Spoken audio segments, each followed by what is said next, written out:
What is this place card? Seat for the poor. My wife showed me the place card from her company's year-end party, tears streaming down her face. Sure enough, it said, Seat for the poor. This was the work of Simon, the head of sales, who has repeatedly harassed employees at Orcan. My wife had endured years of this cruel bullying, but she had finally reached her breaking point. His days in paradise end today. My revenge begins here. My name is David, and I am 45 years old. My wife, Emily, and I met in college and got married right after we graduated. We first met through a volunteer club at the college. While planning an event at a local children's home, I was captivated by her kindness and dedication toward the kids, and I proposed to her even before graduation. Back then, Emily was so bright and energetic that she surprised everyone around her. As the club leader, she inspired everyone, and her positive attitude in the face of challenges gave courage not only to me but to many of our friends as well. There was something truly special about her smile that drew people in. I still clearly remember the tears in her eyes the night I proposed under the stars, telling her, I want to protect that smile for the rest of my life. After graduation, Emily got a job at a mid-sized IT solutions company called Orcan. I found a job at a different company, but Emily was recognized for her work ethic and was promoted to manager within 10 years of joining. Her seriousness and attention to detail were highly valued in the system development field. She especially excelled at designing systems from the user's perspective, earning the trust of clients. Every project she led was highly praised, and within the company, her work was often called Emily's magic. The truth is, I have a background most people do not know about. After graduating from college, I started a startup company with a friend and sold it to a major IT group within 3 years, earning a substantial amount of money.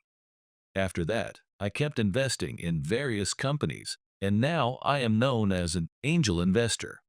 However, I have never liked a flashy lifestyle, so I kept the secret even from Emily. I wanted to respect the pride she took in her own work. What Emily and I have always cared about is real happiness, not just appearances. Passage from a book we read in college, True wealth lies not in possessions, but in your heart, became our life philosophy. So even though we had financial security, we chose to live modestly on purpose. Our shared value of valuing inner richness over flaunting wealth only strengthened our bond as a couple. To tell the truth, I also made a large investment in Orcan as a shareholder. At first, it was just because I wanted to support the company where Emily worked, but as the business struggled, I became the largest shareholder before I knew it. But I kept this a secret from everyone except for Mr. Smith and Michael, the head of accounting. In daily life, I acted like an ordinary office worker, working from home while managing my investments. As an investor, my core principle is long-term growth and creating social value. I believe that supporting companies that prioritize sustainable growth and employee happiness, rather than short-term gains, ultimately leads to greater returns. My investment in Orcan was based on the same thinking, but in recent years I have grown worried about the company's new management approach. I am especially concerned about the results at any cost attitude of the new executives, which I think is dangerous for the company's future. Life with Emily has been simple, but happy. We never bought a house or a car. We just kept renting an apartment and spent our weekends enjoying picnics at the local park. That was our style as a couple. Some people told me, you should earn more and make your wife happy, but Emily never once complained about our lifestyle. Her smile when she would say, as long as I am with you, David, I am happy, was my most precious treasure. One memory that stands out is our 10th wedding anniversary. That day, Emily gave me a handmade photo album. Along with pictures from our time together, she had written a heartfelt message. Thank you for giving me treasures that money cannot buy. I was deeply moved by the feelings she put into those words. It was a moment when her values cherishing our connection over material wealth touched my heart all over again. But then, a shadow fell over our peaceful life. 2 years ago, Simon, the head of sales, joined the company. After he arrived, Emily's work environment quickly deteriorated. At first, Simon just seemed like a strict boss, but gradually his true nature became clear.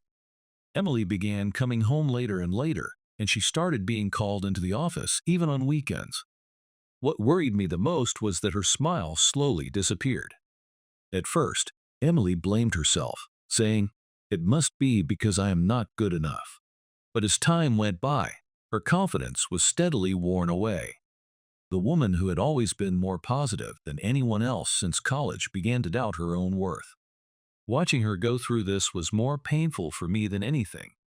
The first problem started with the restructuring of Emily's department. Even though Simon had no real knowledge of IT, he made sweeping changes to the development division, claiming it was for efficiency. Emily's team was broken up, and she was demoted to a role in charge of training junior employees. It was clearly a calculated move to sabotage her career. During a meeting, Simon dismissed all of Emily's accomplishments as outdated and used the outdated excuse that women are better suited for training roles. "Emily, this is the era of young male engineers. For experienced employees like you, it is better for the company if you focus on training," he said, while taking the most talented male employees who had worked under Emily and moving them directly onto his own team. Even when Simon made such discriminatory remarks, none of the other managers said a word. They either tried to ingratiate themselves with Simon or simply looked the other way. Emily later told me that the atmosphere in those meetings was so tense and filled with fear, it was like the court of a tyrant. The night before the restructuring, Emily worked late into the night, carefully preparing handover materials for an important project her team had been working on. Even when I messaged her, "Please come home soon," she could only reply, "I will be done soon." The next morning, when she handed those documents to Simon, he threw them straight in the trash without even looking at them. He simply said, "We do not need this." All her hard work through the night was dismissed in an instant. Even as she poured her heart into training the junior employees, Simon found ways to harass her there as well. Right before the training ended, he transferred the new hires Emily had trained to different departments. In other words, he made sure that none of Emily's efforts were visible. On top of that, he openly criticized her training methods as outdated and belittled her in front of the younger employees. Emily's way of teaching is far too old-fashioned. If you do not learn more advanced methods, you will not make it in this industry. She was at a loss for how to react when she was told that in front of the young employees. If she argued back, she would be accused of insubordination, but if she stayed silent, she would lose the trust of the junior staff. All she could manage was to smile and say, "New technology is important, but the basics matter too." That night, she broke down in tears and confided in me. "I do not even know what I am supposed to teach anymore," she said.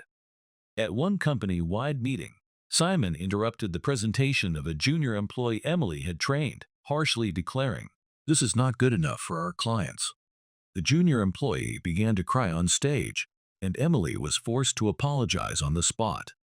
In reality, the presentation was perfectly fine, but Simon had criticized it on purpose. From that day on, Emily was no longer assigned any new employees to train. She was, for all intents and purposes, stripped of her work. After the meeting, when Emily tried to apologize to the new employee in the hallway, Simon sneered and said sarcastically, "Emily, apologizing to your staff for your own failure as a trainer? That is just passing the blame." The other employees just averted their eyes. No one stood up for Emily. She was completely isolated and alone. From that day, she was branded as a failed trainer within the company.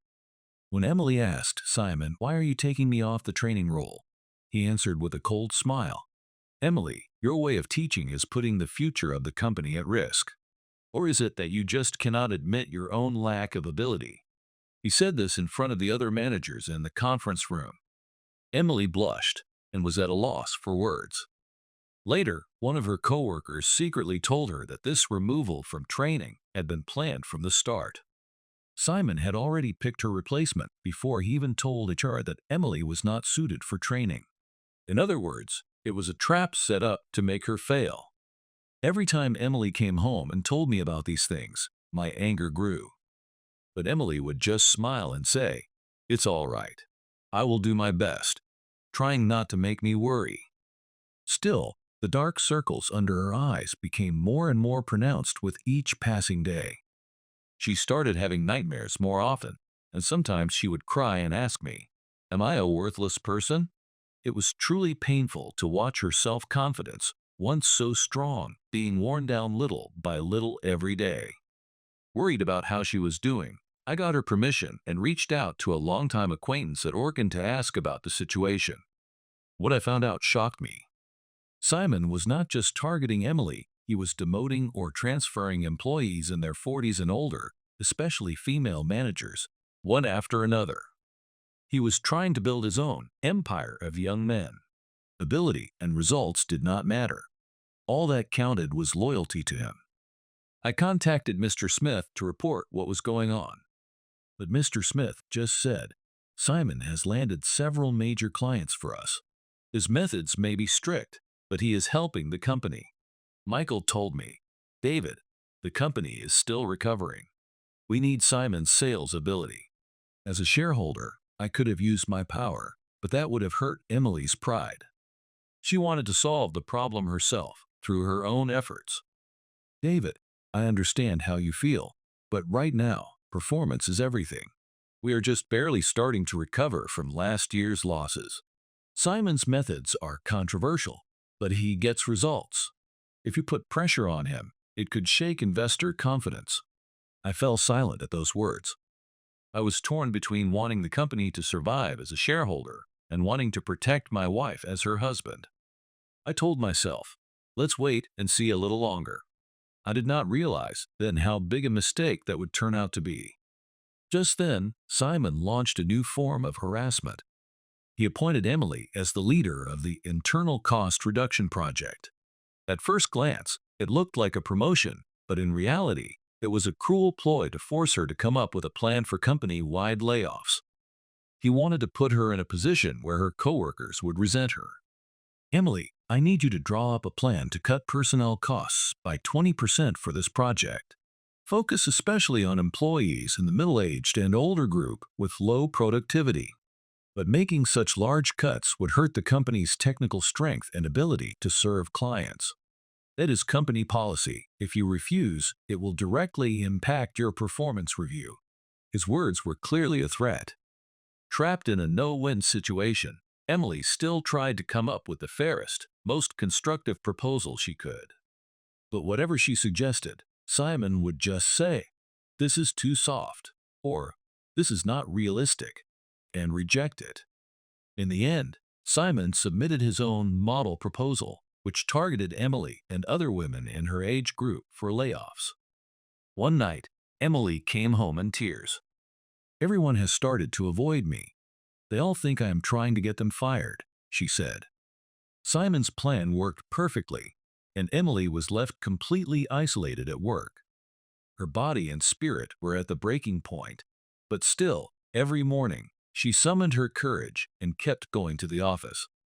"If I run away, I am just giving Simon what he wants," she would say.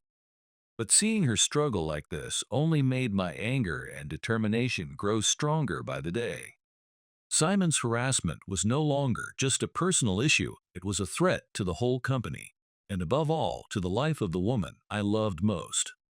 I vowed I could not remain silent any longer. "David, what brings you here today?" I began, using the legal terms my attorney, Charles, had taught me. "Today, as the principal shareholder, I want to discuss a serious compliance violation based on my shareholder representative rights." The color drained from Mr. Smith's face. I set the folder I had prepared on his desk. "These are the proofs of harassment committed by Simon: victim statements, email correspondence, recorded meetings, and various directives that violate labor laws. All of these have been organized by Wilson Law Office." Mr. Smith's face changed color as he went through the documents. In fact, I had included materials showing his own responsibility as well. That included employer liability for ignoring the reports of harassment. If the company does not take action, I will have no choice but to raise this issue at the next shareholders' meeting. The media will certainly take notice. Mr. Smith closed the folder and let out a deep sigh. David, to be honest, Simon is our top sales performer. If we lose him, it will have a huge impact on our company's revenue. I cut him off before he could finish. That is a short-sighted view. In the long run, the loss of talent and damage to the company's reputation from harassment will far outweigh any sales numbers he brings in. Then I shared another fact that Charles had taught me. According to a recent study, workplace harassment causes the company an average financial loss of about $12,000 per employee per year. When you factor in absenteeism, decreased productivity, resignations, recruitment costs, and the risk of lawsuits, the damage done by one salesperson like Simon could easily outweigh his results. Mr. Smith nodded reluctantly. He was not one to ignore the numbers, being a business executive. All right, we will set up an investigation committee. That is not enough. According to Charles, the courts often view internal investigations as lacking objectivity. We need a third-party organization to conduct this investigation. After further negotiations, Mr. Smith agreed to an outside investigation and to suspend Simon from his duties during the investigation period. He also promised to apologize to the harassment victims, including Emily, and to arrange appropriate reassignments. Inside, I pumped my fist in triumph. Round one was mine. When I reported this to Emily, she had a complicated look on her face. Thank you, but you really did not have to go this far for me. It is not just for you. How many talented employees do you think have been hurt because of Simon? His harassment is a problem for the whole company. A few days later, the third-party investigation committee was established and the inquiry began. But Simon was not the kind of man to back down so easily. I will never forget the day, about a week after the investigation started, when Emily came home in tears. Her phone was flooded with dozens of cruel messages from coworkers. Don't you know how to read the room? The company only survives because of Simon. Because of you, our whole department might get shut down. During the investigation, Simon could not act openly, so he used his followers to isolate Emily instead. No one sat next to her at lunch anymore, and in meetings, her comments were completely ignored. Simon's people would stop talking and give her cold stares whenever she walked by. Even though Simon's direct attacks had stopped, a new form of group bullying had started being completely ignored. Sometimes, this was even more painful than direct harassment. The isolation at work began to take a toll on Emily's health, and she struggled to sleep at night. To make matters worse, one of the committee members was an outside consultant close to Simon. They called their witness interviews strict fact-checking, but in reality, they were more like intimidation. One witness confided to Emily after her interview. That was an interrogation. They even told me, if your statement turns out to be false, you could be sued for defamation. I am sure many people were too scared to tell the truth. Emily herself was subjected to harsh questioning during the committee's interview. Emily, is it possible that your reassignment was due to your own lack of ability? No, I have always been rated at the top. I have the data to prove it. But in Simon's review, he wrote that you failed to keep up with industry changes. Are you sure you have kept up with the latest in IT? After 3 hours of questioning, Emily was pushed to her limit and came home with a fever that night. The most despicable move was when Simon exaggerated Emily's minor past mistakes to the committee. He took a small bug in a project from 5 years ago and recorded it as a major failure, using it to justify her demotion as a reasonable HR decision. Even during the investigation, Simon maintained his influence over his team, subtly hinting that revenge would come after the inquiry. Out of fear, many employees held back or withdrew their statements. The atmosphere in the company grew heavier with each passing day. The final blow came at the year-end party. Simon claimed he had nothing to do with it, but it was clearly on his orders that the seat for the poor place card appeared. Emily left the party after just 10 minutes, taking a taxi home. That night, she showed me the place card and finally poured out all the pain she had been holding in. 3 days after the incident, the investigation committee released an interim report stating, There's not enough clear evidence of harassment. Simon's crafty manipulations and the silence of witnesses intimidated by fear had done their work. With this report, Simon was allowed to return to his job. That night, Emily ate dinner in total silence, like a completely different person. "Are you all right?" I asked. "I think I am going to quit." Emily's voice trembled as she spoke. I knew she had never imagined leaving the company she had poured her heart into for 10 years under circumstances like this.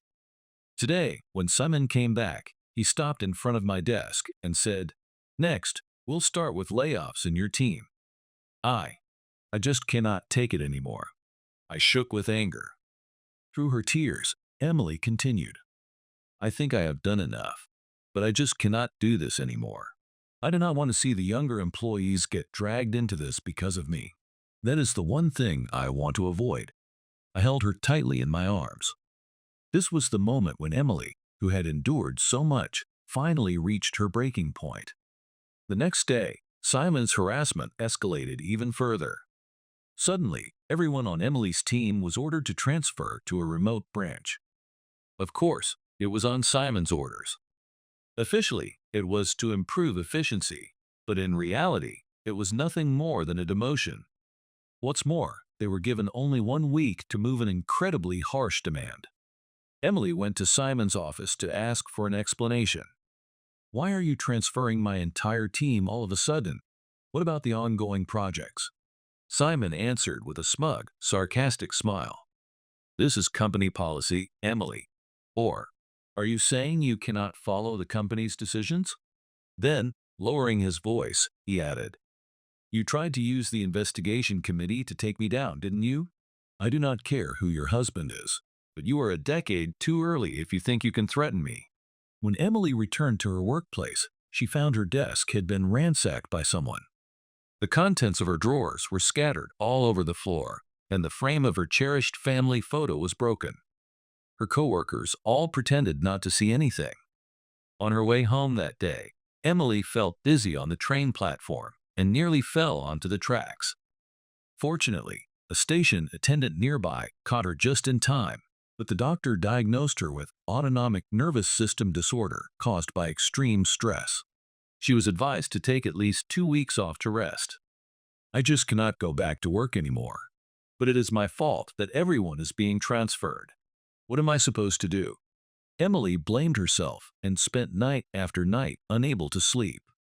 Simon's calculated harassment was slowly destroying both her mind and body. I had never seen her suffer so much before. And then came the night of the place card incident. The moment I saw Emily's tears, something snapped inside me. I could never forgive Simon for causing my wife so much pain. On the place card Emily showed me, the cruel words, "Seat for the poor," were written. In a small voice, Emily whispered, "I was humiliated in front of everyone. I just want this to be over." At that moment, I made up my mind. I would use all of my power as a shareholder to go after Simon. I no longer needed to worry about pleasing anyone else. Protecting Emily's pride was no longer enough. Her heart and health had to come first. I picked up my phone and dialed Simon's number. When he answered, his voice was full of confidence. "Hello, this is Simon." "Simon, it's me, David, Emily's husband." Simon let out a mocking little laugh. "Oh, you are the one who started all that investigation trouble, right? Did your wife tell you about the place card?" "That was just some kind of prank. I had nothing to do with it." His excuse was so flimsy that it only made me angrier. He was clearly planning to run from responsibility right to the end. If it was just a prank, then why is Emily the only one being targeted? That is a little too much of a coincidence. More importantly, David, your wife's attendance is a concern for us. In this day and age, it is difficult for the company when someone goes on leave so easily. His words were clearly a threat. I replied quietly, but firmly, "You are fired." On the other end of the line, Simon burst out laughing. "What are you talking about? You do not have that authority." Technically, he was right.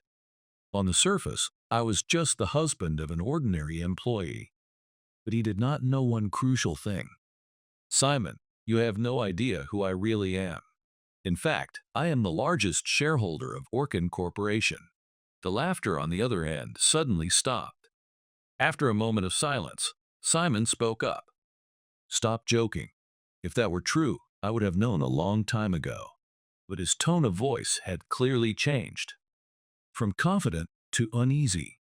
I continued. Meet me in the company cafeteria in 30 minutes. I will explain everything there. If you do not show up, there will be a full-page ad in tomorrow's newspaper about your harassment and the company's mishandling of the investigation. You must be kidding. There is no way you are the principal shareholder. I cut him off. In 30 minutes at the company, there's nowhere left for you to run, Simon. After hanging up, I explained the situation to Emily. She looked worried. Are you sure about this? Are you planning to do something dangerous? Do not worry. I will handle everything by the book. Charles will be coming with me. I called Charles and told him we were heading to the company now and explained the details of the plan. He said he would bring his car right away. Next, I contacted Michael and asked him to be present as well. Michael reluctantly agreed. Finally, I messaged Mr. Smith. Emergency. Let's meet in the cafeteria in 30 minutes. Then, I asked Emily to send out a special message from her phone. It was a coded message to her coworkers who had also suffered from Simon's harassment. Tonight, the truth will be revealed. Anyone who can, please come to the cafeteria. Emily looked anxious and asked, Are you sure this is all right? The company could end up in chaos. The company is already in chaos. Talented employees are leaving one after another because of Simon's harassment. Today, I am going to bring everything to light. After hesitating for a moment, Emily nodded in agreement. There was a spark of determination in her eyes that I had not seen in a long time. We headed to the company. On the way, Charles joined us. He greeted us with a serious expression and a briefcase in hand. We have all the evidence. Everything will change today. When we arrived at Orcan headquarters, there were already several employees gathered in the cafeteria. They must have sensed that something important was about to happen after seeing Emily's message. Among them were former employees who had suffered under Simon's tyranny. They looked at us with a mix of doubt and hope. I had also called not just Simon, but Mr. Smith and Michael to the cafeteria. Once everyone was there on time, I calmly began. Everyone, allow me to introduce myself again. I am David, the largest shareholder of Orcan Corporation. The color drained from Simon's face. Mr. Smith, who already knew the truth, did not look surprised. But the employees around us murmured in shock. There are two things I want to share with you all today. First, the agenda for the emergency board meeting being held tomorrow. I pulled a document from my briefcase. It was the legal paperwork Charles had prepared. The first agenda item is the immediate dismissal and termination for cause of Simon. The second is an inquiry into the improper conduct of the Harassment Investigation Committee. Simon stood up and shouted, What evidence do you have? The investigation committee already made its conclusion. I replied calmly. Are you referring to the investigators you bribed, or the committee members you threatened? I took out another document. It included a written statement from one of the committee members. He had given a detailed account of the pressure and improper orders he received from Simon. This is a whistleblower statement from one of the investigators, Brian. According to him, you gave direct orders to remove any inconvenient testimony from the records. Simon turned pale. He was about to protest, but then realized Brian himself was present and fell silent. In addition, I conducted my own investigation. Here is the evidence. I took out a USB drive.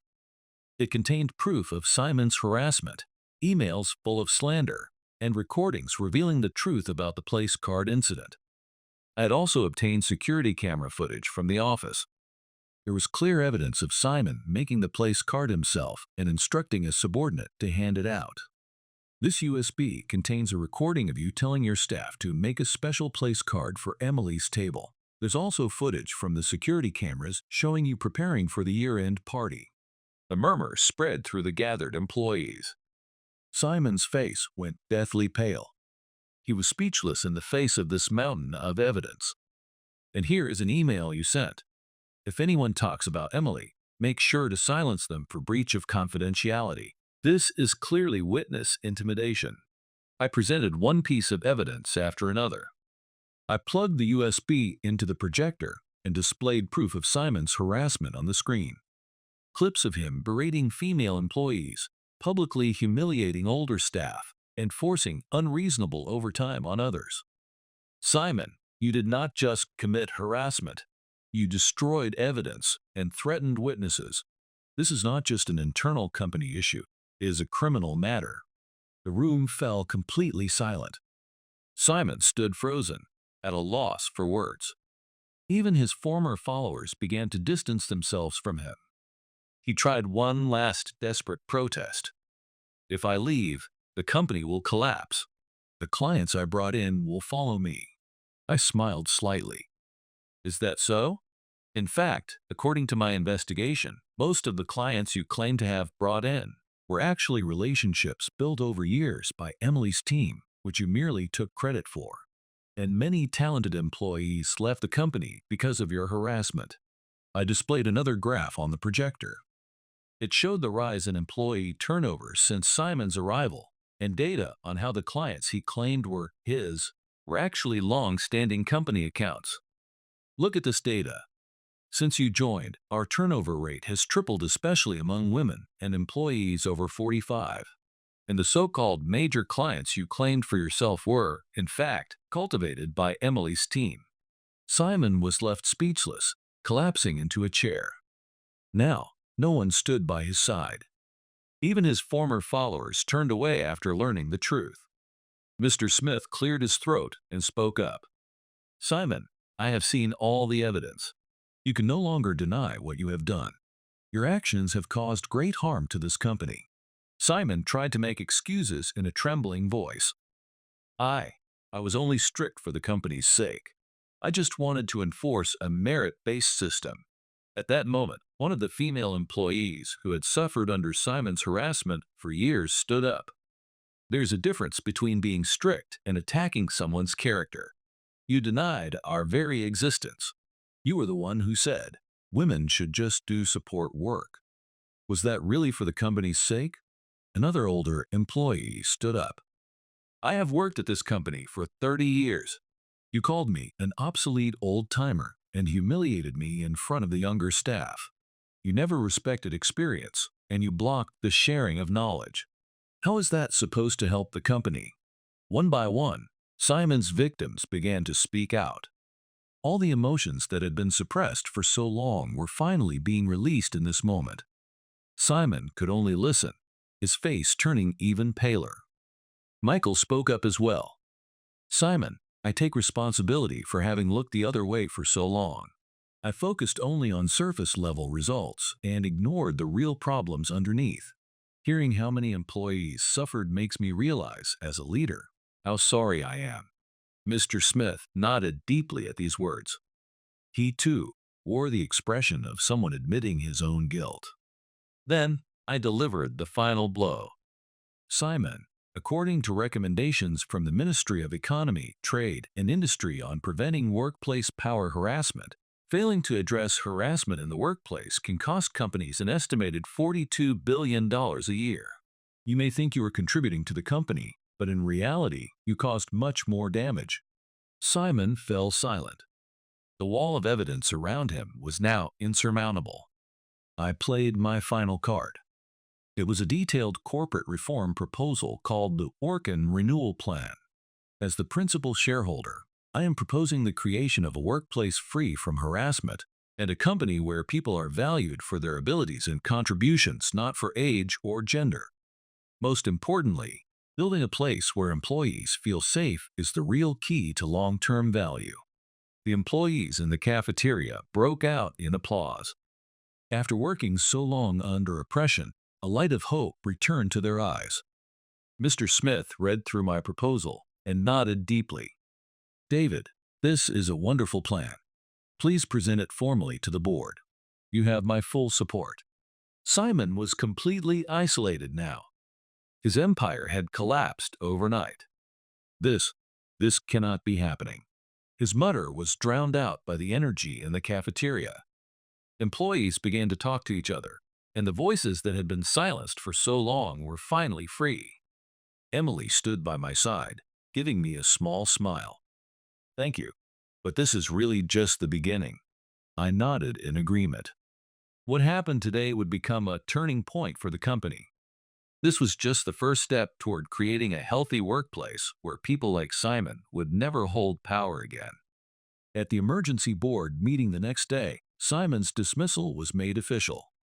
At the same time, those responsible for the improper investigation were held accountable, and the contract with the outside consultant who skewed the process was canceled. Simon's severance pay was used as compensation for the former employees who had left the company because of his harassment. His empire was gone, and he was cast out into society with his reputation in ruins.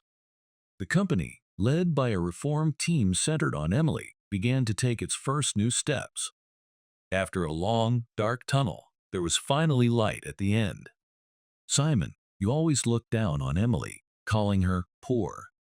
But actually, I, the husband of that poor woman, have assets dozens of times greater than your annual salary. Simon's eyes widened in shock. I own 28% of Orcan's shares. And the top client you've always bragged about FutureTech, I am actually their principal shareholder as well. Simon was at a loss for words. The client he had been most proud of was, in fact, another one of my investments. But today, I am giving you two choices. I set two documents on the table. First, you resign immediately, apologize to every victim, and agree to pay compensation. In that case, we will not pursue criminal charges. With trembling hands, Simon looked at the first document. Second, we take legal action and hold you accountable in both civil and criminal court. Power harassment, defamation, obstruction of business. According to our lawyer, prison time is a real possibility. The cafeteria was dead silent. Beads of sweat formed on Simon's forehead. This is outrageous. At that moment, the cafeteria door opened and dozens of employees came in. They were all victims of Simon's harassment. All of these people have suffered because of your actions. They are here today to witness your choice. Emily stepped forward. There was a strength in her eyes that had never been there before. Simon, you trampled on our dignity, but we will not stay silent any longer. Simon was now completely cornered. Cold sweat dripped down his forehead and his lips trembled. Okay, I'll take the first option. But before that, there's one more thing. In front of all the employees, I want you to admit what you did and apologize. With unsteady legs, Simon stood up. Tears streamed down his face. But they were not tears of remorse. They were tears born of fear at losing his position and power. I harassed you all, especially Emily, including the incident with the place card. What I did was inexcusable. I am deeply sorry. His voice grew smaller and smaller. The arrogance he once showed was gone. He looked completely broken. With every employee watching, Simon signed his apology and resignation letter. When he bowed his head, a wave of relief swept through the cafeteria as people finally felt released from years of suffering. Mr. Smith stepped forward and addressed the employees. Starting today, this company is being reborn. We are going to create a workplace where every employee is respected. Leading that reform will be our new board member, David. I looked at Mr. Smith in surprise. This was not something I had been told about in advance. David is not just a shareholder, but an investor with outstanding management sense. And above all, a person of justice and fairness. Applause broke out among the employees. Emily looked at me with a mixture of surprise and joy. Thank you, but there is someone even more suitable than me. I took Emily's hand and brought her to the front. She is the true reformer. She has endured unfair treatment for years and still given her best to the company. Mr. Smith thought for a moment, then nodded. You are right. Emily, will you serve as the new head of development and help lead the creation of a workplace free from harassment? Tears welled up in Emily's eyes. They were tears of victory, one after a long battle. That night, Emily and I enjoyed dinner together, truly smiling for the first time in ages. The smile I had not seen on her face for so long finally returned. Emily looked at me with curiosity. Why did you hide that you were the principal shareholder all this time? I took my wine glass and answered. I wanted to see you grow through your own efforts. If you knew I was supporting you, maybe you could have been even freer to challenge yourself, but at the same time, people around you would have treated you differently. Emily thought for a moment, then nodded. You're right. I really would not have wanted to be seen as the shareholder's wife. But I wish you'd told me a little sooner. I'm sorry. I just never found the right timing. At first, I invested because I wanted to celebrate your joining the company, but before I knew it, I'd become the largest shareholder. After that, it just got harder to say. Emily laughed softly. That sounds just like you, but this whole experience made me realize we need to be more honest with each other. I nodded in agreement. This was a turning point for us as a couple, too. The next day, in her new position, Emily began her first major project, building a company-wide anti-harassment program. Her first initiative was to create a system for listening to silent voices, an anonymous hotline for consultations, along with regular workplace surveys by outside experts. Within a few weeks, Orcan began to change. Employees who used to hold back started speaking up, and especially younger and female employees began making more suggestions. The evaluation system was also reformed, moving away from seniority and personal favoritism to a fair system based on ability and results. Under Emily's leadership, the company changed rapidly.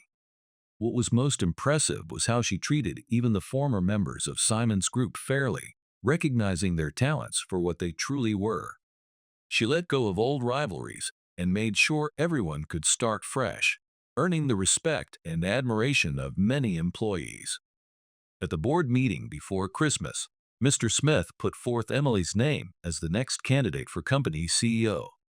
She was surprised, but the entire board supported her unanimously.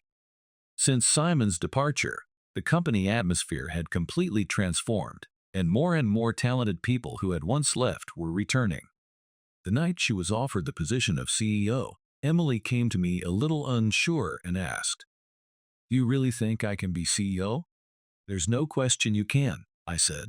"Unlike Simon, you'll lead this company with fairness and compassion, not with power and intimidation."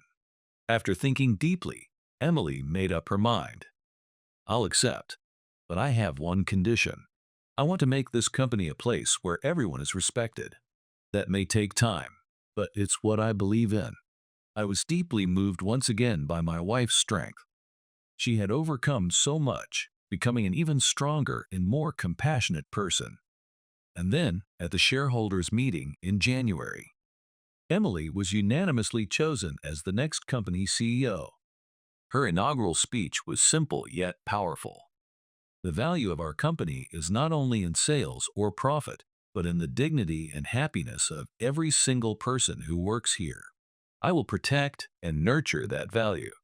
The woman who had once held the seat for the poor place card now stood at the top of the company. The room was filled with warm applause. Watching her, I felt nothing but pride for my wife's growth and strength. At last, the day had come when Emily's true talent and passion were finally recognized and valued as they deserved to be. Simon's downfall was swift. After being ousted from Orcan, he quickly tried to find a new job, but his reputation spread throughout the industry in no time. Following Charles' advice, we did not pursue criminal charges, but we made no effort to conceal the facts of Simon's harassment.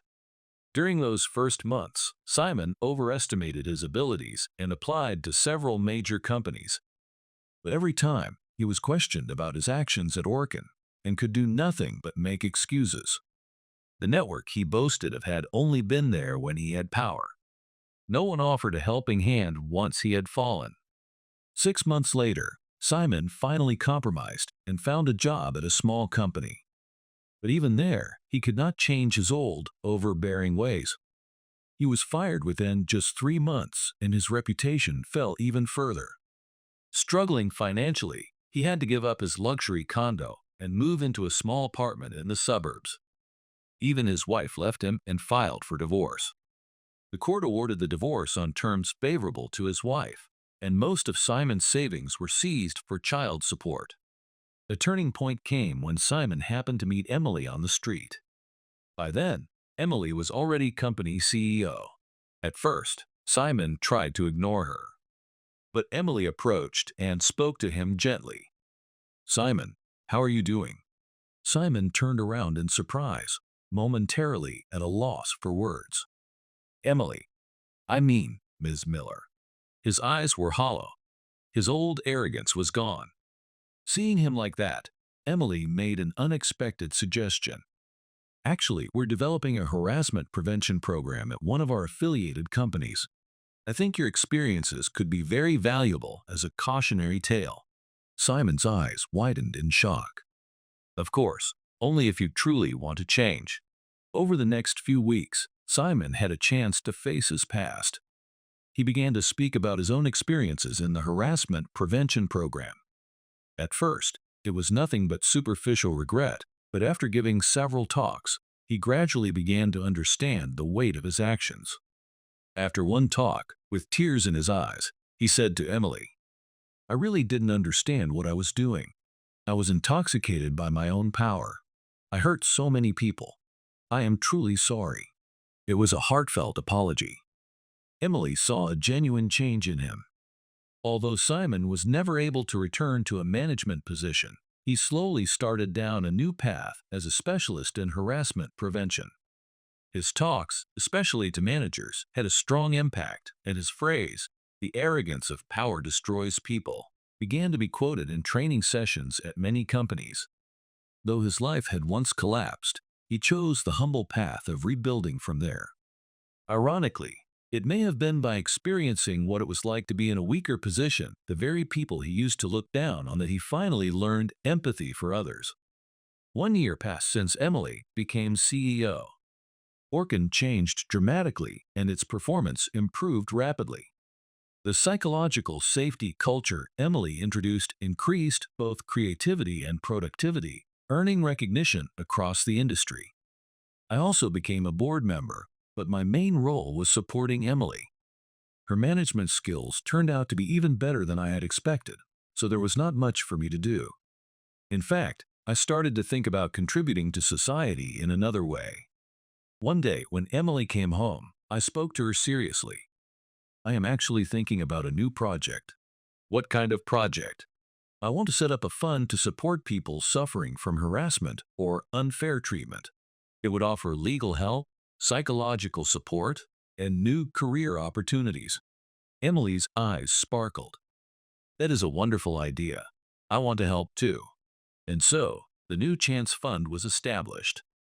This fund not only supported people who suffered from harassment and unfair treatment at work, but also offered training programs for companies. Simon's experience as a cautionary tale was also incorporated into the program. The fund's activities spread rapidly, gaining support from many companies and organizations.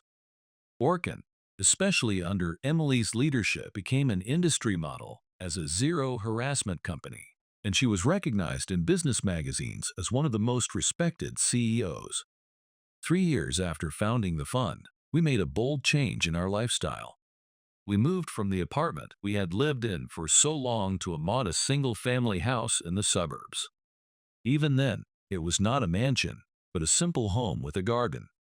On weekends, we would have barbecues there and invite people we had supported through the fund, as well as employees from Orcan, to deepen our connections. In Emily's 5th year as CEO, Orcan grew into a top-tier company in the industry. But more important than that, employee satisfaction reached #1 in the industry. Employees who had known the Simon era were amazed by the change. One weekend, after a barbecue in the garden, Emily and I found ourselves alone, and she spoke with a nostalgic smile. If it hadn't been for that place card incident, we might not be where we are now. That's true. Ironically, it was thanks to Simon that our lives changed so much. Emily gazed at the sunset and smiled. I often think these days words or actions that hurt others may crush someone for a moment, but in the long run, they always come back to the person who said them. And real strength comes from supporting and lifting up others. I took Emily's hand and nodded quietly. There was deep wisdom in her words. 10 years later, Emily was at the peak of her career as a leader. Orcan had become an industry leader, winning the title of Best Workplace in Japan for 5 years in a row. The new Chance Fund I managed also grew into a large organization with branches nationwide, changing the lives of thousands of people. The story that began with that place card at the year-end party had become a powerful force for change in many lives. The piece of paper that once read "Seer fought the poor" is now framed in Emily's office. For her, it is proof that any adversity can be overcome. There is a phrase Emily often says: "A person's worth is not measured by the money in their wallet, but by the richness of their heart." Just as she says, we chose a life that values richness of heart. And now, looking back, I know for sure that it was the right choice.